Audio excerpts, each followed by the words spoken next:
My next Patreon question is from Diver, who wants me to compare two historical films with similar stories. Which is better, Dances with Wolves or The Last Samurai? Both of these movies center on a Civil War soldier who goes to a new place and eventually gets to know and befriend a different race of people, ones being persecuted by those running the country. It's a familiar story template, one that has been used in a wide variety of films. But which do I prefer? I'm actually going to pick The Last Samurai. This movie delves rather deeply into the politics of Japan at the time, and how modern warfare led to the end of the traditional samurai. Hence the title. The filmmakers took inspiration from a number of different historical sources and combined them to create this story. We see what the samurai had to face as the Japanese joined forces with Americans to update their weaponry and the conflict that arises. One common misconception is that the title, The Last Samurai, is referring to Tom Cruise. However, he does not really become a samurai. He just exists as an observer who eventually starts to learn and understand the samurai way of life. Just as important a character is Ken Watanabe's Katsumoto, who finds himself in conflict with the current government and his way of life being rejected.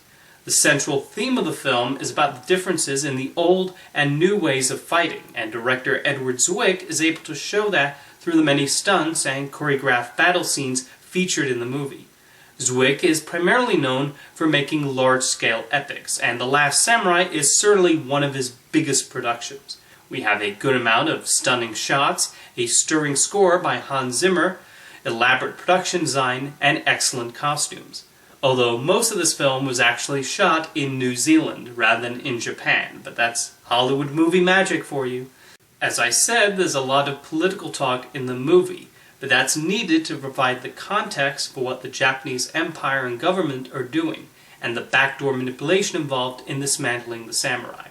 I felt Edward Zwick was able to craft a compelling movie, and he was able to properly tackle the many themes it sought to explore. As for Dances with Wolves, it's a solid western, anchored by its depiction of the American frontier of the 19th century. There's nothing particularly complex about the story, as we follow Kevin Costner's Lieutenant John Dunbar become more involved with the Sioux tribe. It goes through a lot of the beats you would expect, but does a decent job of establishing the characters and their relationships. Some of the best moments come from Dunbar conversing with the tribe's holy man, as well as with a white woman adopted by the tribe when she was a child. There are a few battle sequences, including the opening, but not as many as you might think. A lot of Dances with Wolves is just spent on Dunbar and the Sioux slowly but surely becoming friends.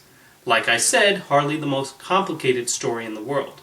Dances with Wolves was Costner's directorial debut, and the notion of his first film behind the camera being this long epic was scoffed at before the movie's release. Yet he showed a real command of the location and pulled off the grand scale necessary. A lot of credit probably also goes to Dean Semler, who was the director of photography and pulled off many of the stunning shots. Plus John Barry, who composed a beautiful score.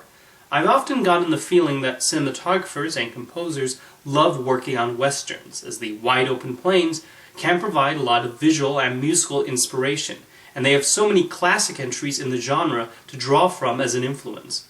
I will say I don't think Dances with Wolves needed to be 3 hours long. It's a simple story, and the character development Dunbar goes through is your basic white character learns people of another race are also good arc. There's also a 4-hour cut out there, which might seem a bit excessive, but hey, maybe that does enhance and develop the characters more.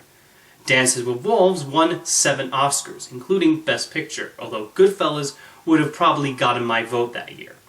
Now, let me know whether you prefer The Last Samurai or Dances with Wolves, and thank you for your question, Diver.